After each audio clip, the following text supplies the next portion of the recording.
In at number 10, Nick Lachey. Nick Lachey also exposed Kim for being a little too friendly with the paparazzi in order to get some publicity from him. The singer claims that Kim might have only been dating him for publicity. Apparently the pair only dated for about a week, and some shady stuff went down. One time he said, let's just say this, we went to a movie, no one followed us there. Somehow, mysteriously, when we left, there were 30 photographers waiting outside. And I think from that story, it's very clear that Kim was tipping off the paparazzi, so there would be photos of them together. And if you didn't already know, unless someone is like incredibly famous, if they're a paparazzi when they are out, they definitely tipped off that paparazzi. In at number 9, Jon Hamm. The Mad Men star definitely has some choice words for the Kardashians, and based off what he said, it's clear he does not like the family and doesn't approve of how they rose to fame. With him telling LUK, whether it's Paris Hilton or Kim Kardashian or whoever, stupidity is certainly celebrated.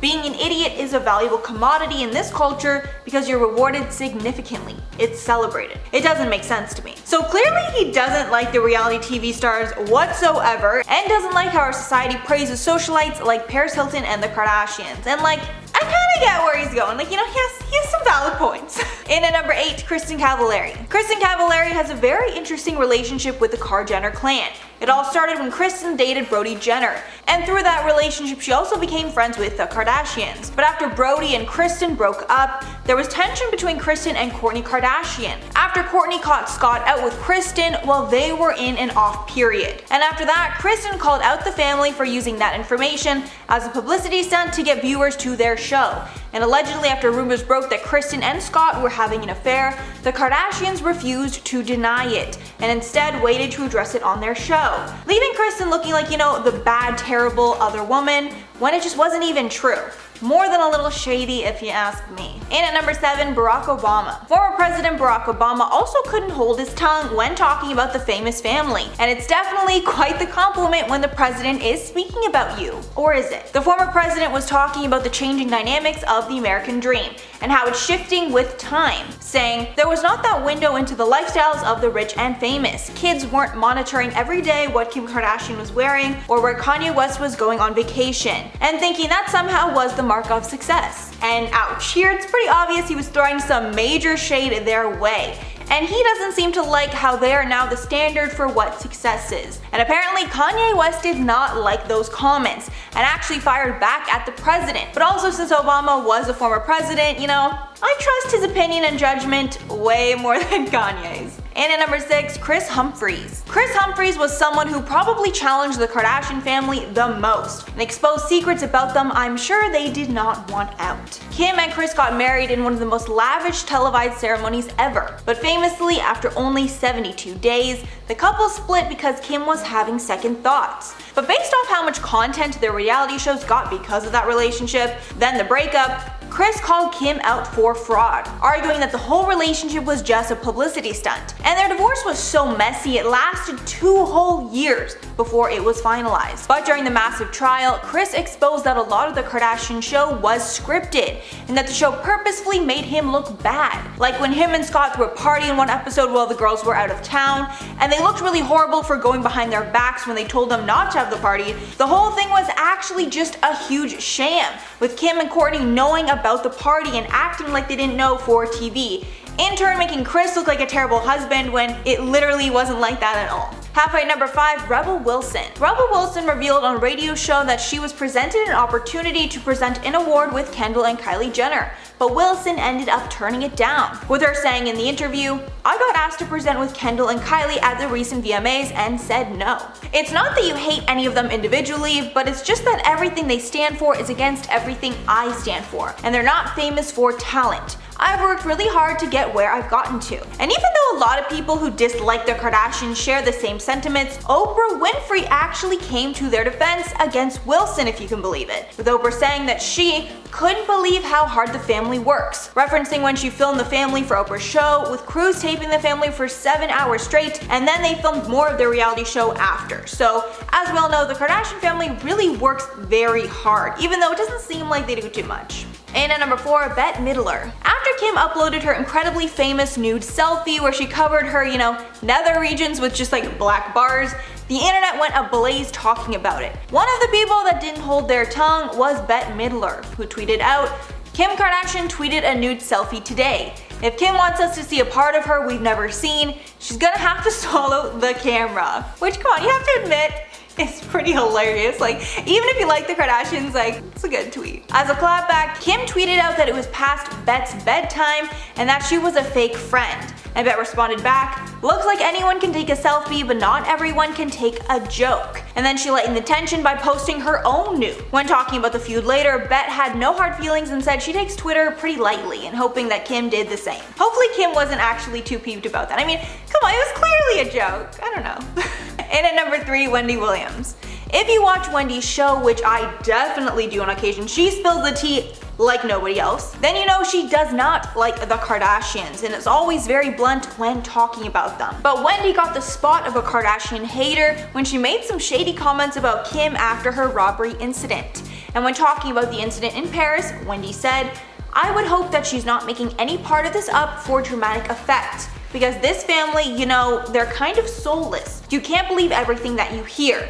But this was very, very upsetting." And although I do not agree with Wendy at all that the Paris incident was a publicity stunt, a lot of people did feel that the incident could have been exaggerated by the family for views, with people citing numerous times in the past that this has happened with the family. And again, I do not agree, but I mean, she just brought it up as kind of a possibility, and obviously, she loves to shade them whenever she can. And at number 2, Blac Chyna. Blac Chyna is another Kardashian ex who was ousted from the family after her and Rob's relationship ended. And you know that whatever went down was bad, because the family is still nice to Tristan and not Chyna, even though Tristan is arguably way worse and embarrassed them so much more. The first of the feud was surrounding the fact that Kylie started dating Tyga, who was Chyna's ex.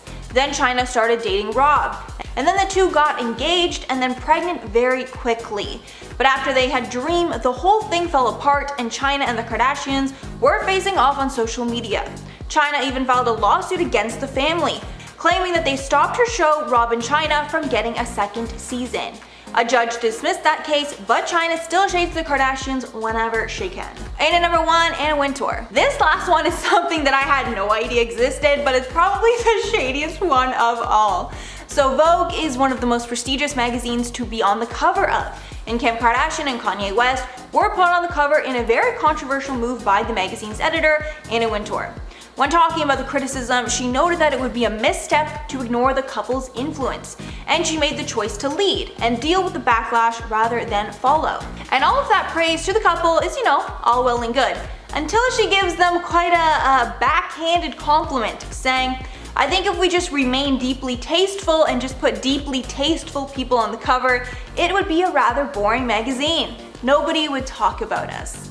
And although I totally get what she's like trying to say, calling the couple, you know, deeply untasteful is definitely more than a little shady. But I mean, if anyone can shade anyone, it's Anna Wintour. She can shade whoever she wants. Coming in at number 10 today, we have Sarah Michelle Gellar. Back in 2014, Sarah Michelle Gellar definitely became Buffy the Kimye Slayer when she threw some serious shade at Kim Kardashian and Kanye West's first ever Vogue cover. Shortly after Anna Wintour approved April issue was revealed, Sarah would head over to her Twitter to say, "Well, guess I'm canceling my Vogue subscription. Who is with me?" While many fans agreed with Sarah's tweet, including me, Kim Kardashian's best friend, Jonathan Schunab, would retweet Gellar's post and he would say, "Do you even matter?" Buffy fanatics would then even start to argue that she very much does. After much of a debate, even Anna Wintour would come out to defend her controversial choice to place the reality TV star and the rapper on her issue cover in the editor's letter by saying, "As for the cover, my opinion is that both are charming and touching, and it is, I should add, entirely our idea to do it. You may have read that Kanye begged me to put his fiancée on Vogue's cover. He did nothing of sort, but if you have to come out to claim something like this, it's most likely it was true." Coming in at number 9, we have Jonah Hill. In 2011, Jonah Hill would end up slamming the Kardashian family in an interview, but even after admitting he hated everything the family represents, he still can't stop watching the show. During the interview, Jonah would count himself among the ranks of those who are still keeping up with the Kardashians, but only with great reluctance. And he even was too duped by Kim's wedding, and he would even state that the show took money money and attention from people in the television industry who actually work to create compelling original programming. Also, in the interview, he would go on to note that the whole show was a giant joke, and then he went on to say, "The truth is, I have friends who work in TV, and Kardashians get higher ratings than their TV shows. That people actually work hard on writing and creating, trying to tell their stories. The fact that Kardashians could be more popular than a show like Mad Men is disgusting." But that doesn't mean he doesn't watch, as he would then go on to say, "I can't even understand it, so I watch it. I think it's funny and I definitely enjoy it in a making fun of sort of way. But where does the line sort of end? When do I stop making fun of it and become an actual fan?" And the truth is, you never actually do. Even fans aren't fans. We just find the drama so fantasizing, because what kind of family actually has so much drama going on in their lives 24/7? It's just not healthy. Hey my little peaches, are you liking this video so far? If so, don't forget to give it a thumbs up and subscribe to the channel. Coming at number 8, we have Lily Reinhart. Lily Reinhart spoke out against Kim after the Skims owner admitted to undergoing a restrictive diet to fit into a vintage Marilyn Monroe gown for the 2022 Met Gala, after Kim boasted about her losing 16 pounds to fit into the iconic gown worn by Marilyn during the John F. Kennedy's birthday party. She was able to lose the weight in 3 weeks. Lily would then take to her Instagram story to call Kim out by saying, "To walk a red carpet and do an interview saying how starving you are because you haven't eaten carbs in the last month, all to fit in an effing dress, so wrong, so effed on hundreds of levels. To openly admit to starving yourself for the sake of the Met Gala, when you know very well that millions of young men and women are looking up to you and listening to your every word. The ignorance is otherworldly and disgusting. Please stop supporting these stupid, harmful celebrities whose entire image revolves around their bodies." Lily then noted, "I'm generally not an angry person, but I swear to God the toxicity of this industry sometimes really gets to me, and I have to head to my Instagram story to rant, to release my rage." Number 7, Michael Bublé. When Michael Bublé was performing his iHeartRadio live concert in 2011, he made his feelings about Kim Kardashian crystal clear when he said, "Ladies and gentlemen, I have a very special guest. Please welcome Kim Kardashian." But after a short pause, Bublé then shot back, "Nah, I'm just effing with you. That B ain't coming on my stage," before transitioning into his cover of Nina Simone's classic Feeling Good, which he said was dedicated to Chris Humphries. Later he would explain that he hated Kim because she hurt Chris and he wished that she hurt him instead. Michael's diss wouldn't be the only backlash Kim would experience after she filed divorce from Chris after only being married to him for 72 days. The reality TV star even had to enlist in a celebrity lawyer, Marty Singer, to fight back against Jonathan Jackson, who claims that she staged her wedding, among other things. Number 6, Daniel Craig. It's no lie that the Kardashian family has made millions from living their lives in the public eye thanks to their reality TV show. But one person who is less than impressed by the Kardashian family is Daniel Craig, who launched an astonishing, foul-mouthed rant about the family in an interview with GQ magazine back in 2011. The James Bond star even labeled the clan as effing idiots and criticized those who sell themselves and then make demands about their private life, when he said, "I think there's a lot to be said for keeping your own counsel. It's not about being afraid to go public about your emotions or about who you are and what you stand for, but to sell it off, it's gone. You can't buy it back. You can't buy back your privacy. Oh, I want to be alone? F you. We've been in your living room. We were at your birth. You filmed it for us and showed us the placenta, and now you want some privacy." Referring to the Kardashians, Daniel would then also note that while the clan is worth millions, he doesn't think they were badly off to start in the beginning because of their looks. And then he would go on to say, "You see that?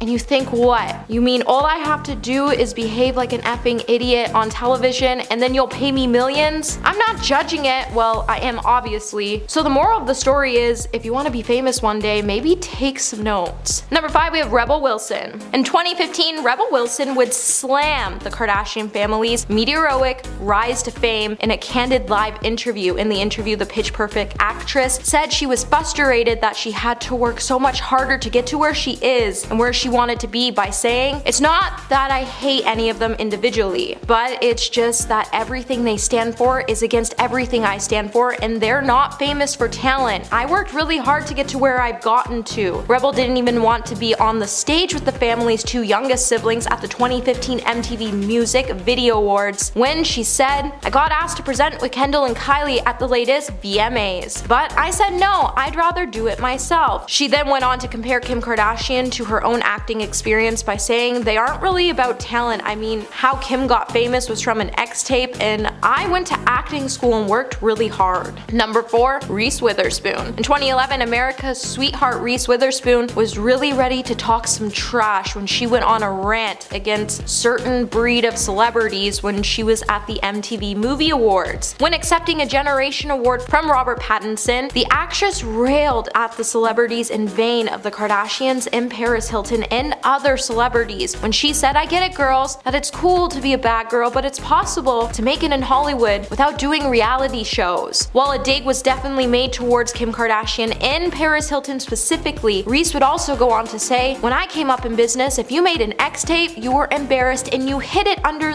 your bed." Reese would then go on to say another Hollywood trend she is tired of seeing is the leaking of celebrity nudes photos, and she would even caution those who end up taking them to cover their face so they didn't become the next Kim Kardashian. Number 3, Jon Hamm. Jon Hamm and Kim Kardashian's feud all began when Jon sat down for an interview and said, "Whether it's Paris Hilton or Kim Kardashian or whoever, stupid is certainly celebrated. Being an exploitive idiot is a valuable commodity in this culture because you rewarded it significantly." The quote found its way back to the Kardashians, who responded by saying she respected Hamm and his right to have an opinion, but we're all working really hard and we all have to respect one another. Calling someone out who ruins their own business is part of a successful TV show. Producers, writes, designs, and creates. Stupid is in my opinion. Jon would then come out to clarify that he didn't mean to personally offend Kim Kardashian. He's just not a really big fan of the culture she represents. When he said, "It's surprising to me that it has become remotely a story. I don't know Miss Kardashian. I know her public persona. What I said was meant to be more of a persuasiveness of something in our culture, not personal, but she took offense to it, and that's her right. My quote was simply about the version of television and the version of American culture being celebrated, and it's not something that I particularly enjoy." Number 2,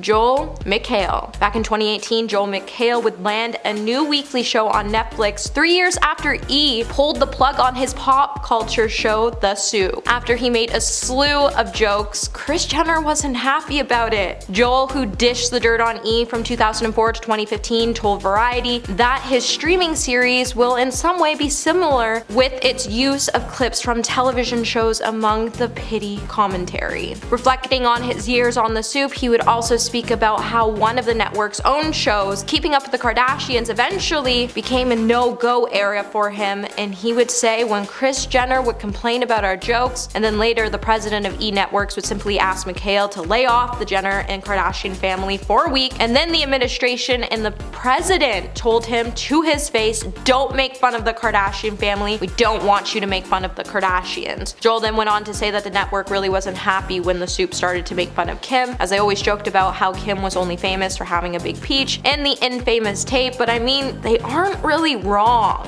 Number 1, Jeremy Renner. Back in 2012, Jeremy Renner would join the growing list of celebrities who have expressed an extreme distaste for the Kardashians. In a recent interview with the UK paper The Guardian, the actor would even claim that he never wanted to be famous, and while discussing the pitfalls of fame, he would unleash his disdain for the reality TV family. When the Kardashians' name was mentioned in the interview, Renner would reportedly roll his eyes and then call them ridiculous people with zero talent, who spend their lives making sure everyone knows their names. He would then add, "They are stupid, stupid people," which makes it definitely safe to say you'll never catch Jeremy spending his weekend binging on episodes of this famous reality TV family show. However, whether you like them or hate them, it seems like if you want to get your foot into Hollywood, you have to get on this family's good side, so you might just want to be careful when it comes to making comments about them, because you never know who might be watching. At number 10, bribes. At this point, we all know that the Kardashians have a my way or the highway kind of attitude. They will get what they want by any means necessary, and we've seen this a few times over the Kardashians' respective careers,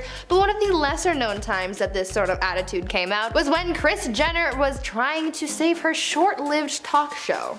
Mama Jenner dreamed of being a talk show host, but those dreams were sort of crushed when her talk show premiered in the summer of 2013.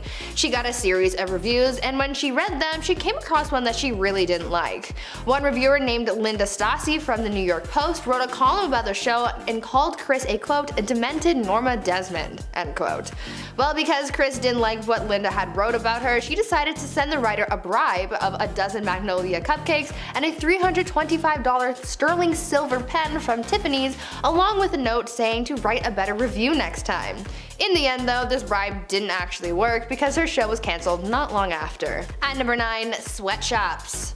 The Kardashians have faced backlash and scandal many times in the past, so really they're nothing new, but one of their more extreme scandals came from when one of their many clothing brands got exposed. In 2011, a Kardashian clothing brand came under fire after it was revealed that the garments were being produced by Chinese workers being paid 8 cents a day. Can you imagine these millionaires paying workers 8 cents? Insane, right? A non-profit organization called China Labor Watch, a group that fights sweatshops, released this information during investigation into the Kardashian brand. Of course, Mama Jenner came in and stepped in, and she claimed that they didn't know anything about that, going on to say, quote, "The factories are very well policed and meet factory standards," end quote. No one is talking about the factory standards, Kris. We're talking about basically not paying people for making clothes that you're about to sell for $100 a piece.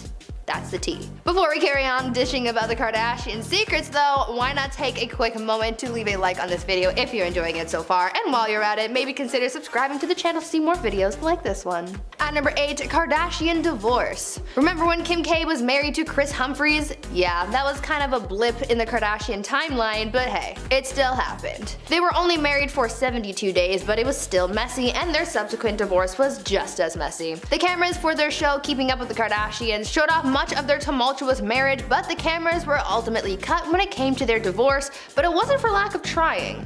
Kim wanted to film her goodbye call with Kris over Skype, where she was going to say her final farewells and tell him that she really loved him. But Kris saw right through Kim's attempt to get content out of their divorce and flat out refused, saying that he refused to ever be on another episode ever again. Honestly, I can't blame him for making that decision. At number 7, Nanny Knows. The Kardashians have been exposed for a lot over the years by countless people. Honestly, this could be its own video in and of itself, if we haven't already done that. Anyways, one of the people that joined the Exposing the Kardashians club was the family's former nanny. The nanny, a woman named Pam Behan, exposed Kris for her parenting. Although Kris looks like a cool, fun mom, almost acting like one of the Kardashian sisters rather than a parent, according to the nanny, that is all a charade and couldn't be farther from the truth. Turns out that Kris was actually a really mean mom. She said that all of the girls were really shallow and even exposed Kris for being mean to Khloe and criticizing her for being overweight. On top of that, according to the nanny, Kris was also a stickler for healthy foods, saying that she was obsessed with keeping produce in the house, and she even exposed her for having a meltdown when she forgot to pick up broccoli. Now that is a very different side of Kris Jenner that we never get to see. At number 6, private investigator. Back to past Kardashian relationships, remember when Khloe Kardashian and Lamar Odom were a thing? Yeah, super messy, as most Kardashian marriages tend to be, but this one was ultra messy because it turns out that at one point, Khloe hired a private investigator to follow Lamar around to watch if he was cheating on Khloe. This was something that we didn't get to see on the family's reality show, but apparently the private investigator was hired to catch Lamar with at least 5 different mistresses. But why put all this effort into a supposed cheater? Well, it turns out that there was a specific clause in their prenuptial agreement that if one of them was caught cheating, then the divorce settlement payout would be larger to the other party. This means that with the help of her private investigator, Khloe would be able to get a higher settlement in the divorce. The things people do for money. At number 5, who started the show? The family's reality show Keeping Up with the Kardashians has been on air for so long that it almost feels like it has been on TV forever. Obviously, it wasn't actually on TV since like the beginning of time, but it was certainly a staple in a lot of people's homes. This show really boosted the careers of all of the Kardashians, but who had the original idea for the show? Well, that's up for debate. According to Caitlyn Jenner, she wrote in her book that she was the one who came up with the initial idea for the reality show, not Kris, as many were led to believe. In the memoir, Caitlyn wrote that she told Kris about her idea for the show, saying, quote, "The house is awash in puberty and adolescence and young adulthood, and 2 parents with very different styles. It seems to me something is there for television," end quote. She then goes on to say that Kris then claimed to have come up with the idea for the show and then took it upon herself to pitch the show to Ryan Seacrest, and the rest is history. Talk about starting things off on a sour note. At number 4, always perfect. Kylie and Kendall Jenner are the babies of the Kar-Jenner clan, and they were pretty young when they started to rise to fame. Because the cameras were always on them, and because they were starting to gain notoriety on their own, their mom Kris decided that they needed to look perfect at all times to make themselves and the family look better in the eyes of the media. In an interview with Cosmopolitan in 2017, Kylie opened up about this dynamic in her young life and revealed that Kris Jenner had nail techs come to the house every week to do the girls' nails to make sure that they looked as perfect as possible. Kylie said that because this was ingrained in her from such a young age, that this just became a habit of hers even going into her adult life, which is why we see Kylie flexing her new nails on the gram. In the interview, she went into further detail about having to look put together all the time, where she said, quote, "My mom would make us do it. She would have a nail artist come to the house once a week. She would make us get our nails done. She was like, you are never going to look like you're not put together, so we're always getting them done." End quote. At number 3, fake homes. You know how on Keeping Up with the Kardashians, when they start a new scene, a new place, they show the front of the person's house? Well, it turns out that's kind of a lie. The houses that they show in the reality show aren't actually the Kardashians' real houses. In the beginning, they used to show the front of the Kardashians' houses, but soon it became a safety issue as it made it easy for people to find them. Kim opened up about why they decided to use fake houses instead of their real exteriors, saying, quote, "My old home in Beverly Hills was really my home, and I would get people showing up at all hours ringing my gate, and I had to call the police on several occasions. People hopping the gate and scaring me. It was so unsafe. The Hollywood Star Tours would stop by too because they recognized my home from our show. After that, we realized how unsafe it was to show the exterior of our homes, so now we use different homes for the outside for security purposes." Though they do use different homes as the exterior shots, Kim did confirm that they do actually film inside of their real houses. At number 2, original goal. Keeping Up with the Kardashians became a mega hit where people just tuned in to watch the drama unfold with the Kar-Jenners. I would be lying if I said that this show wasn't secretly my guilty pleasure. It's just so chaotic and I love it. But it turns out that the original purpose for the show wasn't just to simply keep up with the Kardashians. They had ulterior motives. According to Mama Kris Jenner, the original purpose for the show was to bring attention to the Kardashians' clothing stores Dash and Smoosh. Their store Dash became the focal point for their reality show spin-offs like Kourtney and Khloe Take Miami and Dash Dolls. During an interview with Variety in 2015, Kim shared how they wanted to use the show to grow their business, saying, quote, "When the opportunity for our TV show came about, I wanted to do it to bring attention to our stores. I was thinking this might not last very long, but will grow a great business and expand online. I thought it would be great press. I didn't think it would turn into what it turned into." End quote. Their stores ended up closing in 2018, but at that point they had so many other things going on and the show wasn't even boosting their business anymore, so really, who cares? And finally, at number 1, new phones. Even a pandemic can't stop the Kardashians from creating content. The 19th season of the reality show was filmed over the course of the lockdown, and it was all done from the inside of the Kardashians' mansions. How they managed to pull all of this off is a little crazy though. Because camera crews weren't considered to be essential workers during California's stay-at-home orders, the Kardashians had to get creative, and so they created a system where every week someone would bring them a new iPhone to film on.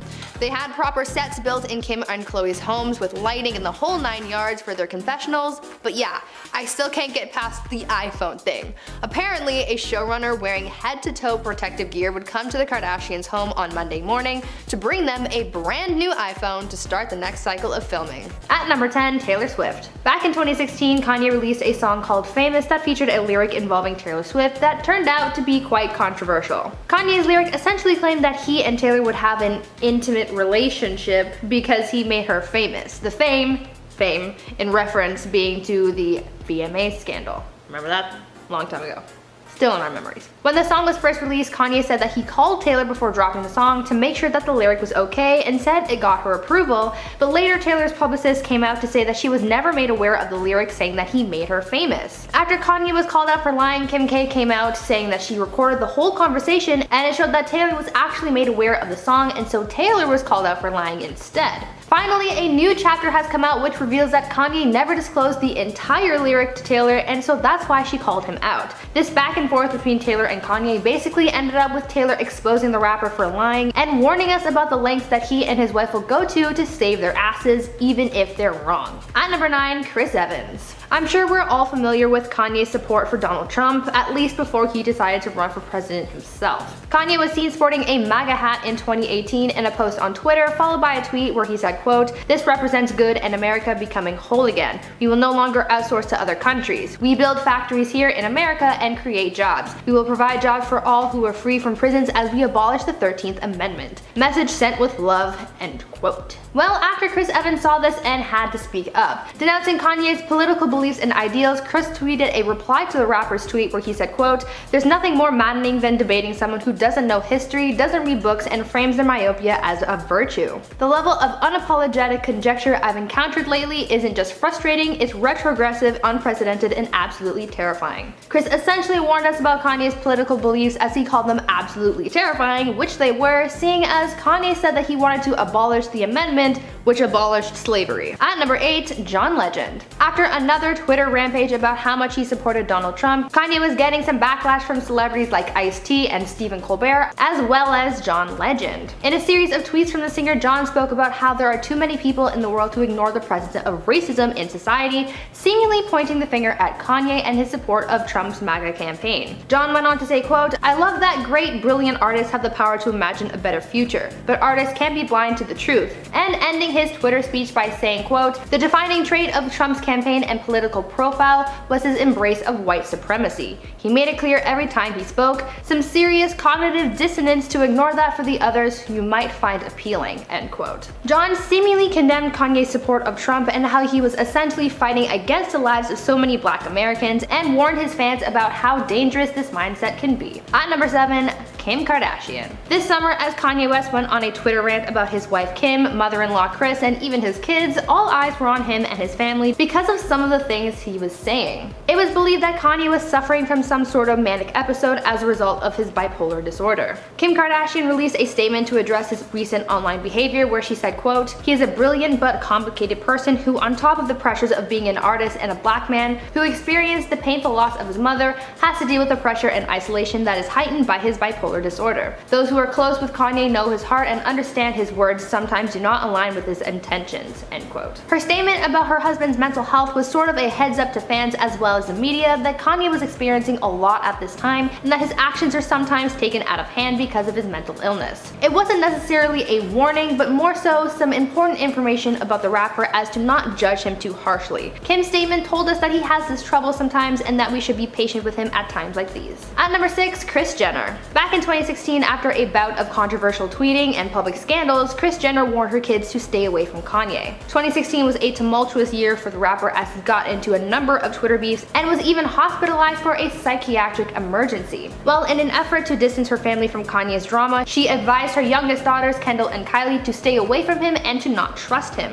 An insider told sources that, quote, "Kris has advised her daughters to not discuss any upcoming business opportunities or deals with Kanye, saying the less he knows, the better." Kris was afraid that Kanye would try and make Kendall and Kylie doubt their business deals, make them feel guilty about their decisions, and give them bad advice. One of the reasons why Kris was so adamant about keeping her daughter's business away from Kanye is because earlier that year the rapper went on a Twitter rant about Kylie and her potential business deal with the brand Puma, where he said, quote, "1000% there will never be a Kylie Puma anything. That's on my family. 1000% Kylie is on Yeezy team." Kylie's partnership with the brand was almost ruined because of this, and so Mama Kris made sure that it would never happen again. At number 5, Lorde. In 2018, singer Lorde accused Kanye West of stealing her stage design. This was in response to a stage design that Kanye and Kid Cudi used for a performance at a music festival that summer that was pretty much identical to what Lorde used at her 2017 Coachella performance. The performers used an identical transparent box suspended over the stage as a focal point for their concerts, and Lorde was not having it. Lorde spoke out about Kanye's creative theft, saying, quote, "I'm proud of the work I do, and it's flattering when other artists feel inspired by it to the extent that they choose to try it on themselves, but don't steal, not from women or anyone else, not in 2018 or ever," end quote. She warned him against stealing, but also seemingly warned other artists about his stealing, since this wasn't a new thing for Kanye. In the past, he's also been accused of similar plagiarism from 9 Inch Nails, and Taylor Swift has also commented on his stage design in her song Look What You Made Me Do. At number 4, Obama. Shortly after Kanye announced in 2015 that he would be running for president in 2020, then President Barack Obama had some thoughts on the matter. While speaking at a fundraising event, Obama poked fun at Kanye's presidential dreams, where he gave him some advice, like telling him he needs to, quote, be cool with dealing with strange characters who behave like they're on a reality TV show, an obvious reference to Keeping Up with the Kardashians. He also poked fun at Kanye's outspoken nature in reference to his Twitter rampages, as well as his background of being a, quote, black guy from the south side of Chicago with a funny name. Though it was all supposed to be jokes, there was also a message behind Obama's bit, which sort of warned the American people against voting for someone like Kanye, because he can't be taken seriously, especially in the world of politics. We saw this over this past summer at his campaign rally where things got out of hand, so maybe Obama was right. At number 3, Amber Rose. In October 2020, Kanye's ex Amber Rose came out in an interview accusing the rapper of bullying her for the past 10 years.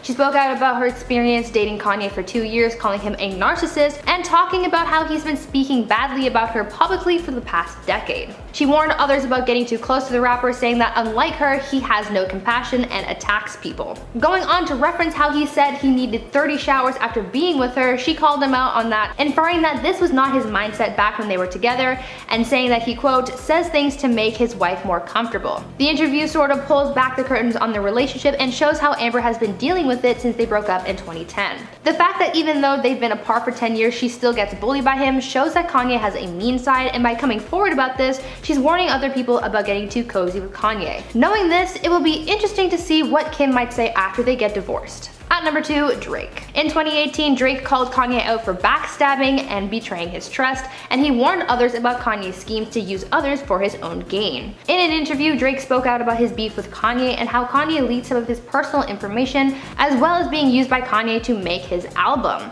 Drake said that Kanye invited him to Wyoming, where he convinced Drake to tell him some stuff about one of his upcoming albums. They bonded, and Kanye gave Drake the song Lift Yourself, which he later released himself. Drake also told Kanye about his then secret son, Adonis. When rapper Pusha T released a song accusing Drake of not writing his own songs, he felt hurt and blamed Kanye for this leak, and when he pushed back, another song was released telling the story about Drake's son. This information was given to Kanye in secret, so he knew that he'd been betrayed. Now he and other artists know better than to trust Kanye. And at number 1, Kanye. This one might be a bit of a stretch, but just go with me on this one. I believe Kanye has been warning us about himself. Over the years, he's written songs that essentially paint him as someone with a god complex and a natural-born leader. Years ago, we would have thought that this meant that he thinks he's better than everyone else and that his music is superior. He and some fans see him as a pioneering force in the rap world, so maybe this thought came about because of the imagery that he created with his music, painting himself as such a lively force. But now, I think he's been warning us of something much bigger. Kanye knew that he was destined for greatness,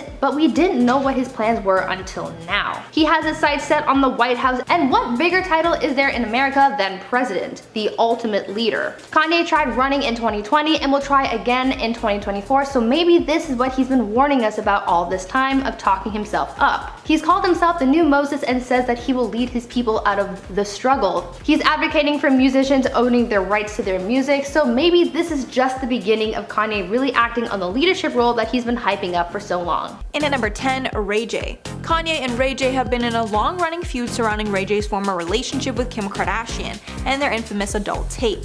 The feud reignited recently after Kanye claimed that he got a second copy of the tape from Ray J and saved Kim from that embarrassment. Kanye has also called out Ray J in a number of songs. In 2016, he rapped, quote, "I bet me and Ray J would be close friends if we didn't like the same woman. Yeah, he might have hit it first, only problem is I'm rich." Allegations were made by Ray J's former manager, Whack 100, on a podcast that there was a part 2 of their tape that Ray J still owned.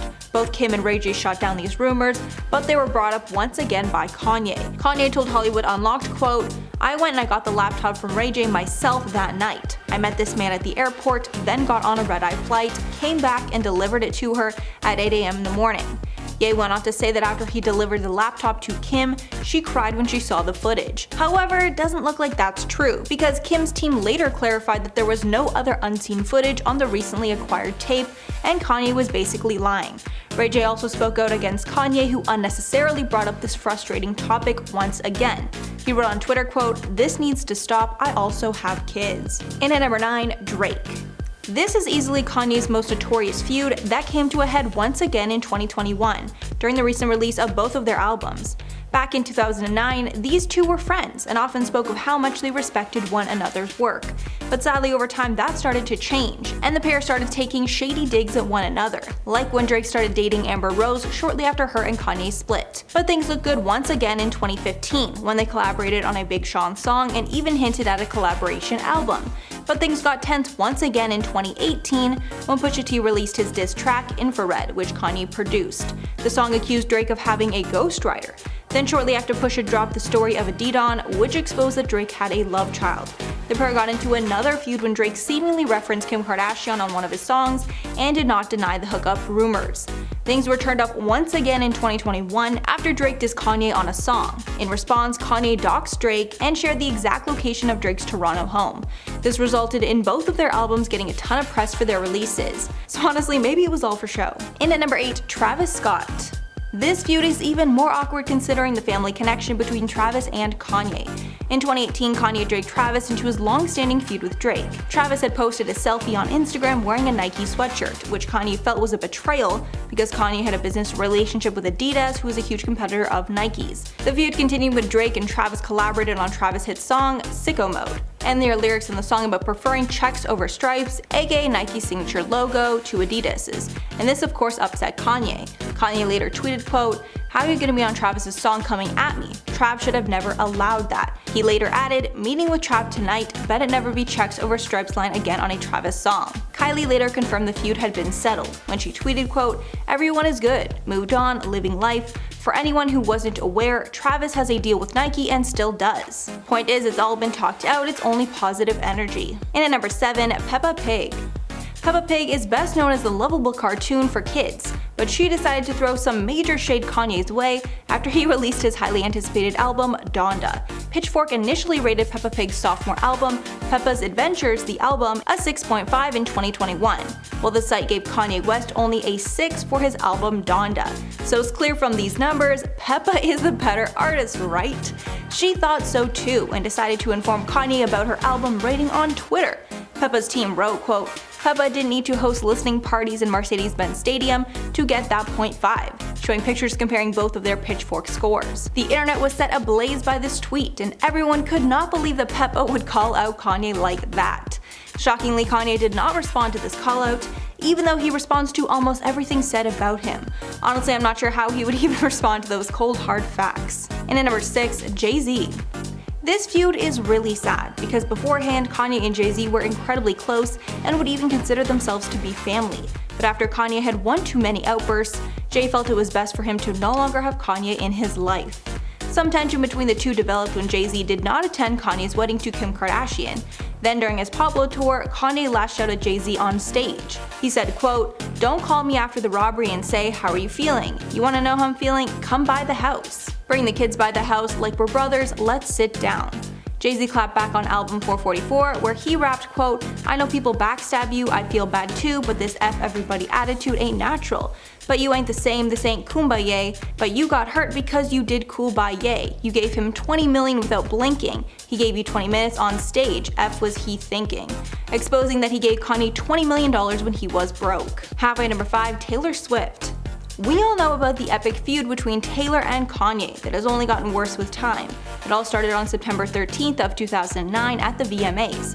Taylor went up to accept her award when Kanye ran up on stage, stole the mic, and said, quote, "Yo Taylor, I'm really happy for you, I'ma let you finish, but Beyonce had one of the best videos of all time."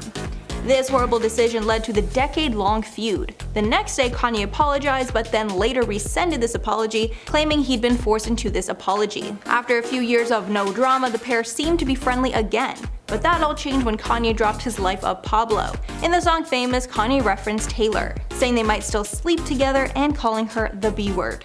Amid public outcry, Kanye's wife, Kim Kardashian, posted videos of Taylor and Kanye discussing the song, with the latter sounding like she approved it.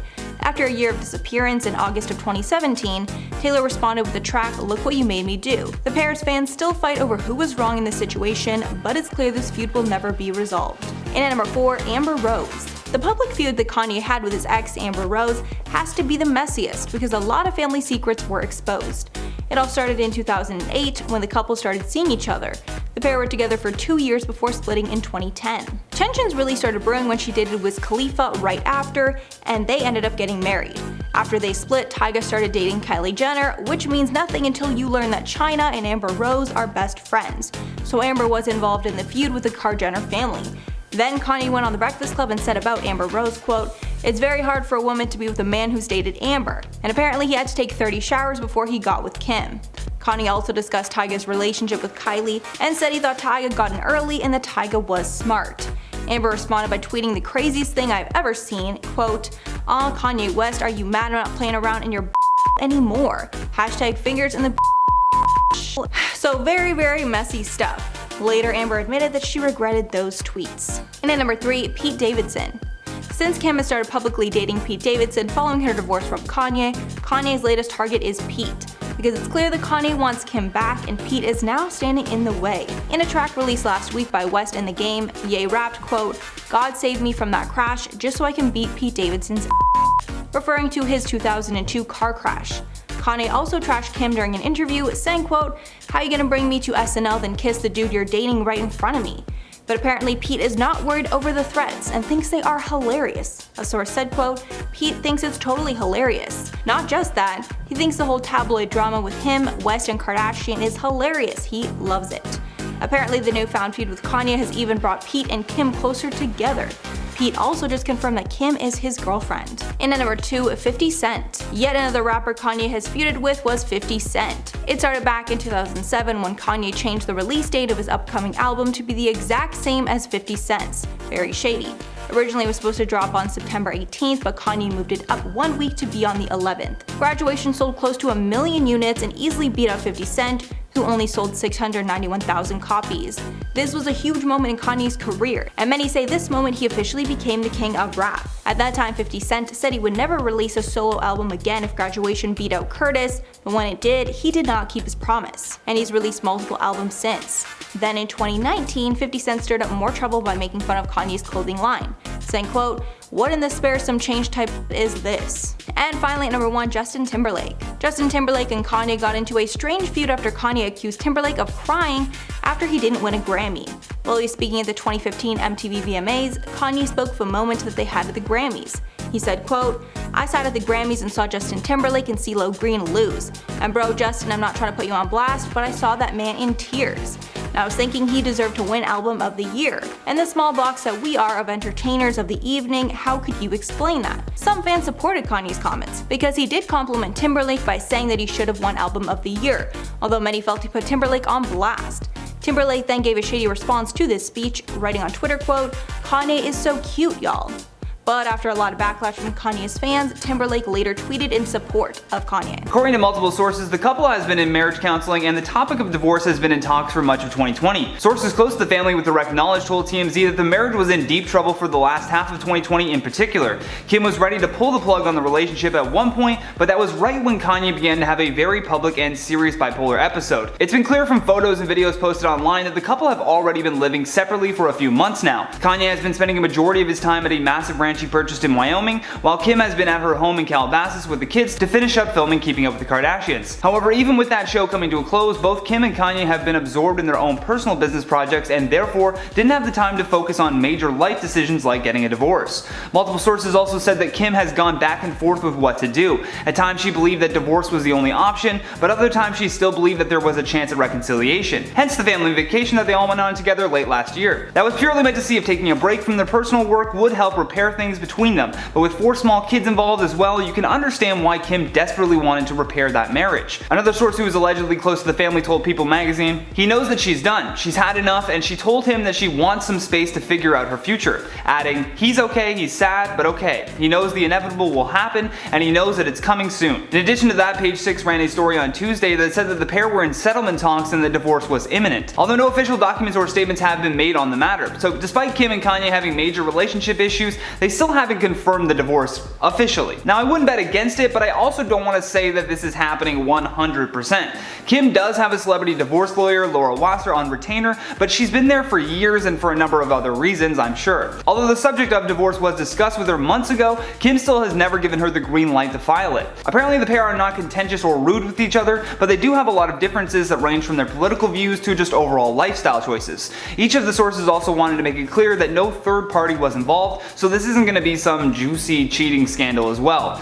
The source also told People magazine, "It's the same thing over and over and over again. He's on very thin ice with her right now, and she's truly trying to decide what to do to protect the kids, but also her own sanity. The whole thing is discouraging and difficult for her. I can't even imagine the immense pressure to have 4 kids, your marriage isn't working, and now you have to go through all of this with everyone watching. Either way, I hope that they can both find some peace, and if that means splitting up so that they both can grow, I say go with that. However, only Kim and Kanye know what's best for the relationship, and if anything changes, we will be the first to let you know." Number 10, worst of the bunch. Of all the members of the clan, Kendall Jenner has been consistently brought up as simultaneously the most relatable and the meanest. She may take up the most points on this list all by her lonesome. As the first and probably most minor complaint against her, a TikTok video where a fan recalled meeting Kim Kardashian in New York City also happened to throw shade at Kendall at the same time. In the video, the TikToker praised Kim for being, quote, "the most polite celebrity I've ever met." Talking about the celebrities that she has met, the TikToker said, quote, "including Kendall,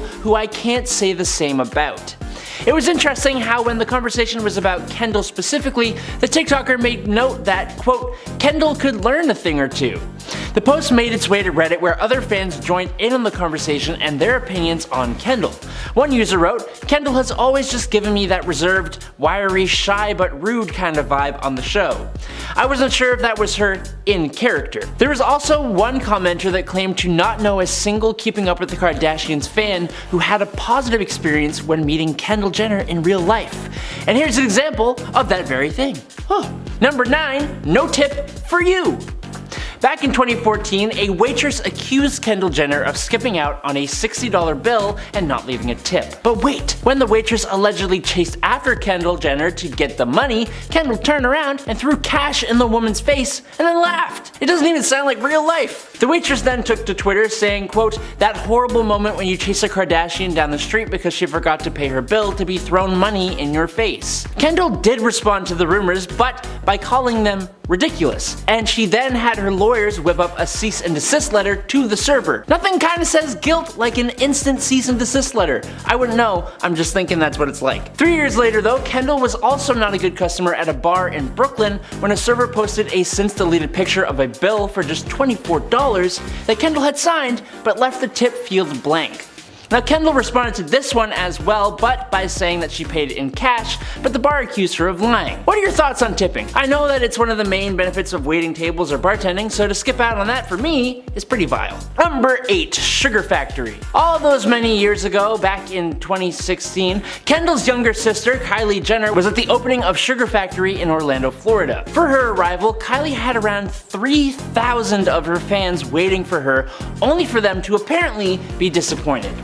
The official press release from Sugar Factory themselves, of course, had almost entirely positive things to say surrounding the opening and Kylie's participation in it, but one publication, Star Magazine, seemed to see things a little differently. Coming from an insider source, the magazine got reports that Kylie's appearance at the opening was actually, quote, "a huge disappointment," and that apparently she was rude to the majority of her fans. Star Magazine stated that apparently the youngest of the Kardashians/Jenners apparently showed up to the event an hour late, and if that weren't bad enough, she only stayed for about 5 minutes to take a few selfies and then just dipped on out of there, leaving fans dissatisfied and disappointed.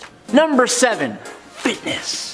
For a period of time in like the mid-2010s, Khloe Kardashian was pretty heavily focused on her fitness and getting into shape. Hell yeah, we love living healthily. But going along with that time in her life, Khloe would often post her workouts on social media, specifically Snapchat, for fans to follow along to and get themselves in shape alongside the celebrity. But As usually is the case, there was criticism, and some fans didn't think the videos were all that good. Well, Khloe understandably snapped back on Snapchat in 2017. With the pottiest of potty mouths, she addressed the seemingly impossible to please fans, saying, quote, "What bothers me so much about people is that I'm giving you guys my workouts on my snaps for free." She continued on, quote, "Why the F are you still complaining and saying, if I had a trainer, if I had a gym? Well, I don't have a gym. We're doing everything outside. I'm showing you guys how to do the workouts so you don't need a trainer. I'm using everything that I'm sure you guys have around the house or could improvise. What the F?" To be completely honest, I actually kind of agree with her. To complain that the videos she made out to share her experience and to try and help people who want to work out aren't good enough is kind of just a little rude. But then again, she also said if only complaining burned calories, you guys would be some healthy I can't say the whole of the sentence, but you get what I'm saying? Kinda weighing it out. Number 6, nobodies. Now, we all need to just sit back and take this one with a little itty tiny bitty grain of salt. When a magazine uses the words insider source, more than half the time, it's just someone off the internet or someone who is not actually an insider, and therefore their statements cannot be taken as fact. It's also worth noting that most people have found Kim to be the nicest person of the family when meeting fans. But, that being said, Kim Kardashian allegedly calls her fans stupid little nobodies.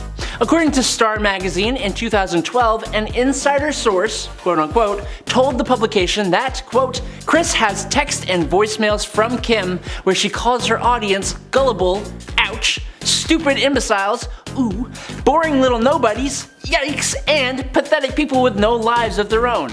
Mic drop. Ouch, my feelings are hurt. I'm not a fan, but my feelings are still hurt. Don't be so rude. If you didn't actually say those things though, I'm sorry. And you're great, Kim. You're a great person.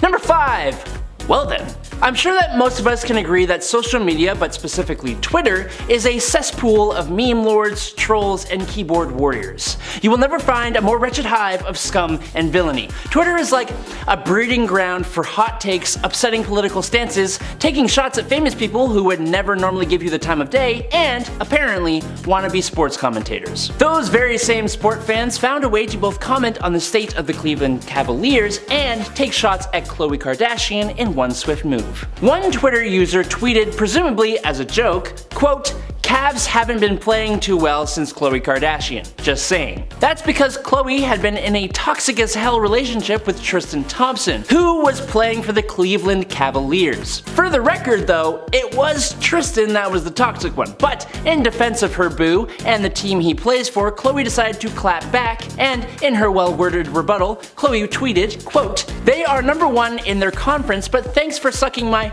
expletive. Hard enough to think I have that much power. Lick on my expletive while you're at it. I think we can all agree Khloe is truly a wizard of words. A true poet, I think. Very nice.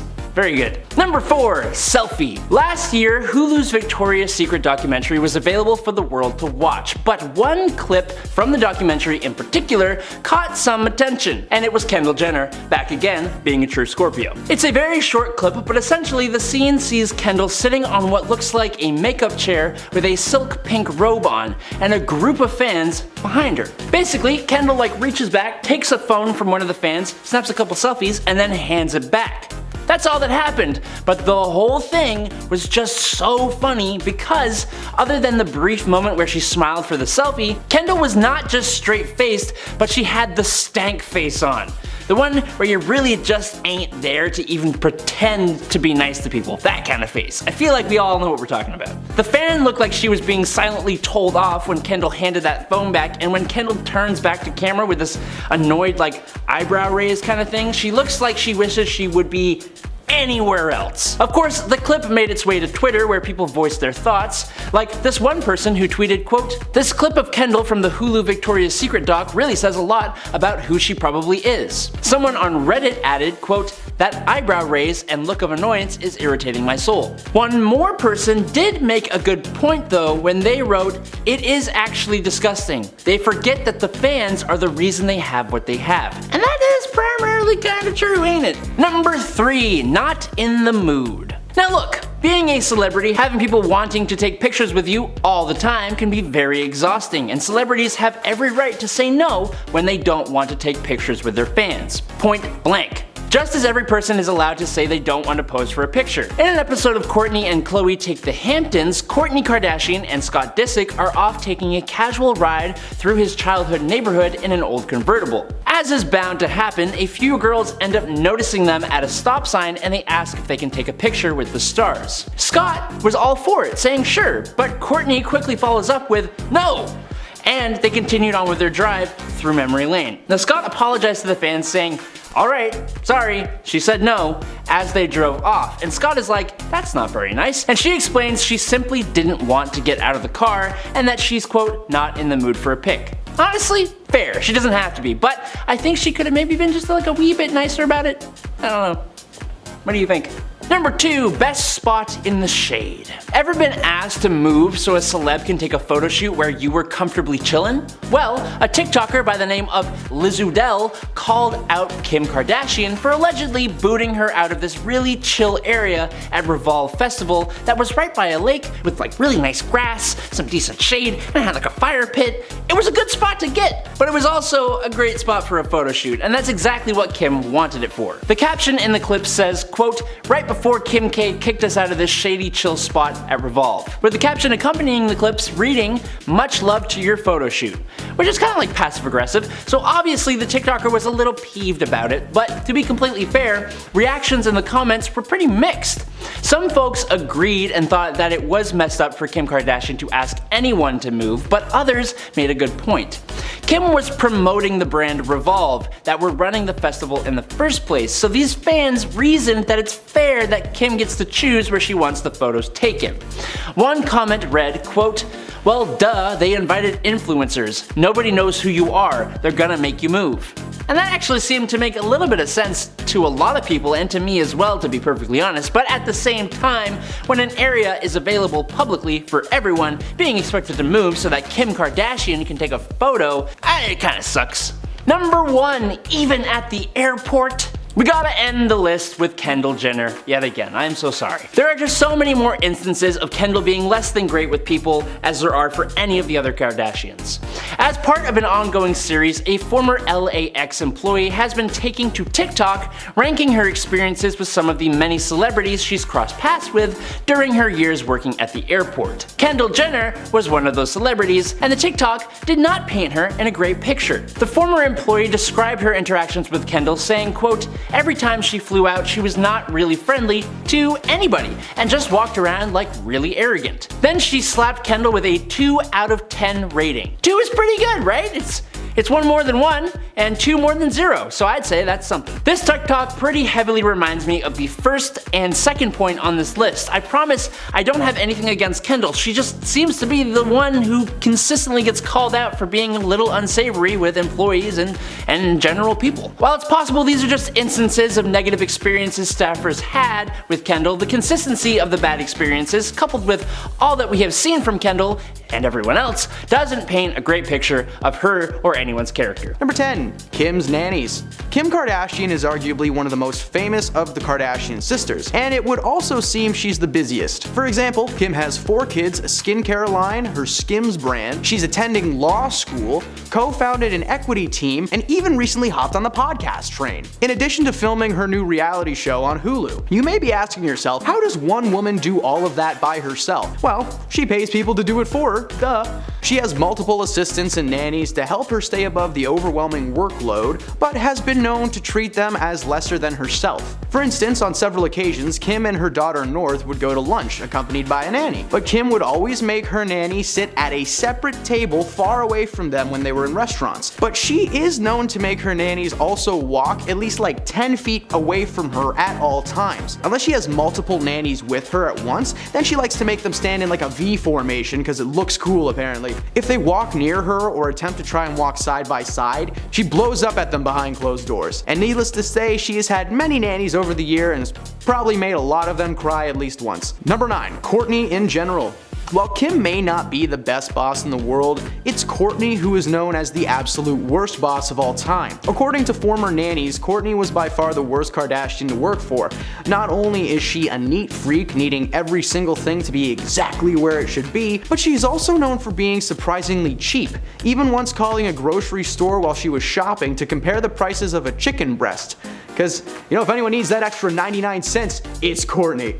But this isn't the worst thing she's done. At one time, Kourtney's daughter had bitten a nanny so hard that she had to quit. But instead of letting it go and taking responsibility for not teaching her daughter how to act properly, she actually berated the nanny and told her that she should have said something to her daughter in the moment. Cause yes, blame the woman that you're paying to raise your child instead of the child itself, who's probably got some kind of an abandonment issue. Number 8. Toxic chemicals. Kylie Jenner is the youngest of the Kardashian clan, isn't extremely successful for her age. In 2019, she made the cover of Forbes magazine as the youngest self-made billionaire ever, following the successful partnership between her cosmetic brand and Ulta, a beauty salon company, which would allow the brand previously only available online and in random pop-up stores to be placed on shelves in Ulta's 1,000 plus stores. This is unfortunate considering the true nature of just where those products come from. You see, many employees at the factory that mix and package her makeup have reported that they were never given any proper safety equipment that one would require to do that job. They were only given hairnets, lab coats, and safety goggles, leaving their hands and faces completely exposed. And workers would regularly report migraines, mild chemical burns on their hands, and a myriad of other symptoms. If this isn't bad enough, they were also forced to act as human test subjects for Kylie's new products. Now, Kylie was very proud of her company not testing products on animals, but we can agree that using people like guinea pigs is like a billion times worse, right guys? Number 7. The underpay. While the Kardashians have had their problems with staff individually, there seems to be one specifically toxic trait that the family shares as a unit. They don't like to pay people. Former employees have come forward over the years calling out the family for not paying them fair wages or overtime hours. The Kardashians don't cover expenses, meaning gas, food, rent, anything that you need is paid out of pocket, with zero money coming back to you. To make matters worse, the Kardashians wouldn't pay them on a set amount of days, meaning you just kinda got a check when you got a check and had to deal with it in between A and B. You would think with the family being one of the richest in the world that they would at least pay the people that help run their lives. Now, while they have a massive staff of people cooking their food, folding their clothes, and raising their children, they barely even acknowledge their existence. Just imagine what would happen if that staff decided to walk out. The family would crumble in less than a day. Number 6. Factory workers. Popping back to Kylie's makeup factory for a moment, we felt the need to split her misdoings into 2 separate entries simply because of just how messed up this place really is. Not only do they not have proper safety equipment and are basically used as human test subjects whenever Kylie wants, the factory itself is small and cramped, with many employees claiming that there were too many workers and not enough space. This description sounds very similar to, a sweatshop, which is a word describing a workplace in which the employees work ridiculous hours and brutal conditions for nearly nothing for pay. And a lot of people agreed with that statement. One former tester recounts having to constantly go back and forth to the bathroom as her anxiety was always through the roof. She was around so many people so much of her day, and it was such a terrible work environment. We completely understand the need to escape. At one point a few years back, Kylie even refused to pay her employees at a garment factory in Bangladesh, leaving thousands of employees with no money and no idea when or if they were going to return to work. Man, you know what? You suck, Kylie. Number 5. Victoria. Victoria Valero has been Kylie's close personal assistant since 2015, but the pair go back to 2014 when she was interning as a personal assistant for Kylie's mother, Kris. After gaining the family's trust, she was hired as Kylie's house manager at first, but soon after became her personal assistant. Herself and Jenner became very close over the years, and Victoria was even present at the secret birth of Kylie's daughter, Stormi. Now, you would think with being so close to the family through thick and thin that she would want to stick around, right? Well, all good things must come to an end, as Victoria decided to quit in 2019. Many fans allege that she had just quit her job to focus on becoming an Instagram influencer, but that was far from her real reason for leaving. Being in that family means seeing a lot of stuff and doing a lot of stuff, and Victoria was basically in charge of scheduling Kylie's life, booking appointments, meetings, massages, all of this stressful enough, basically being a 24/7 gig, but the job was also very degrading, with Kylie having Victoria even pull out a stool once and set it up outside so that Kylie could get out of her car smoother. I think anyone in their right mind would want to get out of that job as quickly as possible. Number 4. Paid in exposure.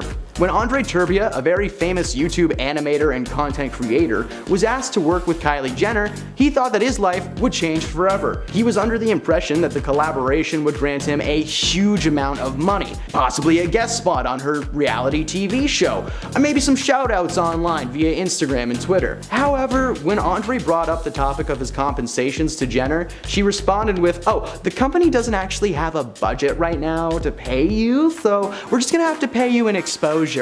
Like, okay, that's cool.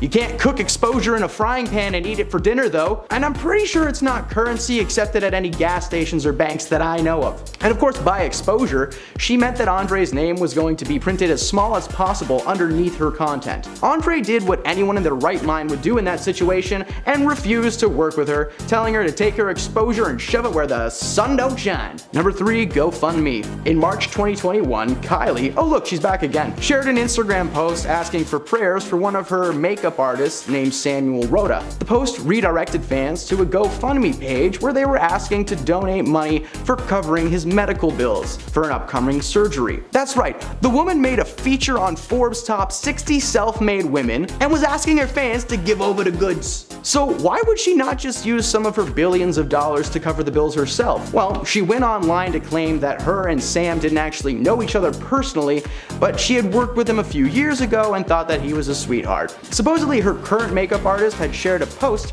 about Samuel's accident, which included a link to a GoFundMe campaign created by his family. She went on to let fans know that she herself donated like $5,000. Okay, sure, that's a ton of money for us, but for Jenner that's like $5. So something tells me the surgery is going to be a little bit more than that. This is just another instance proving that Kylie is the absolute worst. Number 2, Forbes flub. Oh, I'm sorry, was that not enough proof for you that Kylie sucks? Well, hey, here you go.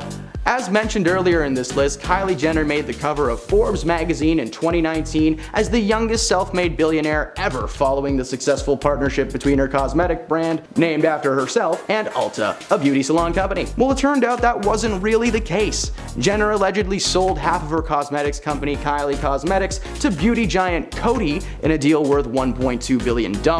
Now, this was huge and considered one of the greatest celebrity cash outs of all time. But the first rule of being a famous person is, if you can help it, try not to lie. Especially to like Forbes magazine, who did some digging and revealed that Jenner was actually inflating the size and profit margins of her business. It turned out the cosmetic brand was on a much smaller scale than originally thought, as it was uncovered Jenner only actually made around $314 million after taxes for her company. Several financial advisors backed up the story, claiming that they were berated into complying with the lie and made to help maintain the numbers for publicity's sake. The mother of the family, Kris, even played a key role in gathering false business documents to send to Forbes, making her company appear to be in the billions. Remember, if you can't figure something out, just ask mom. And number 1, the lawsuit. In March of 2021, a lawsuit was arranged by several of Kim's former employees. The plaintiffs claim Kardashian West failed to pay overtime, cover expenses, or provide any legally mandated breaks, which, like, hey, super illegal. They also never received actual pay stubs or any proof of payment whatsoever. They were also made to purchase everything out of pocket, and one plaintiff was even fired on the spot for simply addressing his concerns to Kim. And when the rest were eventually let go, they received no type of severance package or pay of any kind. It was also uncovered that Kim would keep 10% of all of their earnings for tax purposes, but failed to report their employment to tax authorities. Kim's argument was that she could not be held responsible for any of this, as most of her employees were supposedly hired and paid by a third-party company, meaning that she herself was not technically their direct employer and therefore could not be liable. Kim maintains that she paid people on time and that they were suing the wrong person, but if that were the case, maybe Kardashian would have used some of her high status and influence long ago to make things work for her staff so that, hey, maybe she wouldn't be getting sued right now. Something to think about, Kim.